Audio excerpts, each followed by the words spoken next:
Imagine you're standing on the edge of a massive battlefield. The air is just thick with tension. You can feel the ground trembling under the weight of two armies, and an entire kingdom's fate is hanging in the balance. This is the setting for one of the most intense moral questions ever asked. So, let me ask you this. Your duty or your family? Which one do you pick? I mean, that's a gut-wrenching choice, isn't it? It pits everything you love against everything you're supposed to do. Well, for the hero of the ancient Indian epic, the Mahabharata, a warrior named Arjuna, this wasn't just some thought experiment. This was his reality, right there on that battlefield. Okay, so let's dive into this. We're on the battlefield of Kurukshetra, and you have to understand, this isn't just any war. It's basically a civil war. It has torn a royal family completely in two. And right in the middle of it all is our hero, Arjuna, who is completely frozen, paralyzed. See, when Arjuna looks across the field, he's not seeing some faceless enemy. He's seeing his own grandfather, the man who raised him. He sees his teachers, his cousins, the people he grew up with. And the idea of having to kill them to win a kingdom just fills him with this incredible horror. His famous bow literally slips right out of his hands, and he collapses, totally broken, saying, "I will not fight." I mean, can you even imagine? This is the heart of his problem. Arjuna is a warrior. That's his whole identity, his whole purpose in life, to fight for what's right. But now, that very duty is asking him to do the one thing he can't possibly imagine: destroy his own family. So just as Arjuna is completely giving up, his charioteer, who also happens to be his divine guide, the god Krishna, steps in. But the advice he gives, well, it's not exactly comforting. It's actually pretty shocking. Krishna patiently listens to all of Arjuna's reasons for not fighting. The grief, the fear, all his doubts, and then he just cuts through all that noise with one single incredibly sharp command. Just listen to that.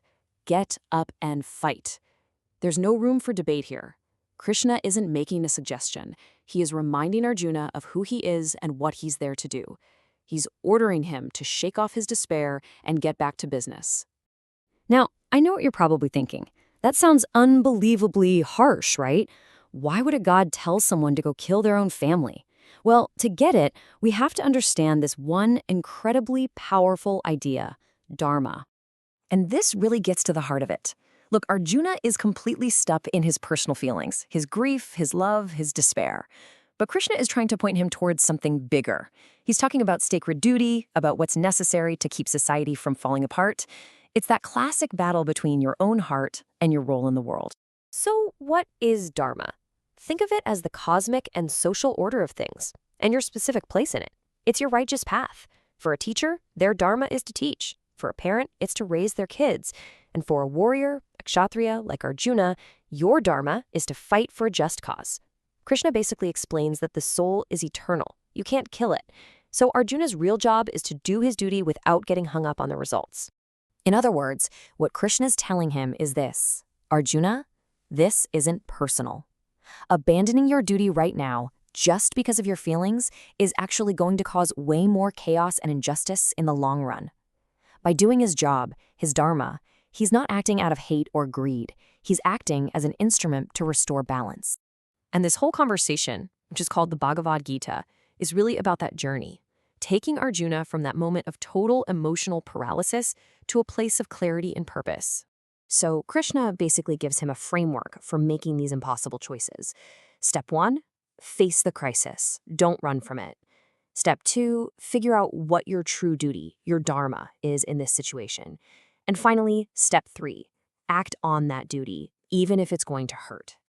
And you know, this isn't just some ancient story. It's a timeless lesson. We all have those moments, right? Where what we personally want to do is in direct conflict with what we feel we ought to do. At work, with our families, in our communities. Arjuna's struggle is really a map for how to think about that divide. So it leaves us with this huge question. In our own lives, when our personal feelings are at war with our responsibilities, how do we figure out our true dharma? Is it always about the bigger picture, the greater good? Or is there a point where the personal cost is just too high? That's definitely something to think about.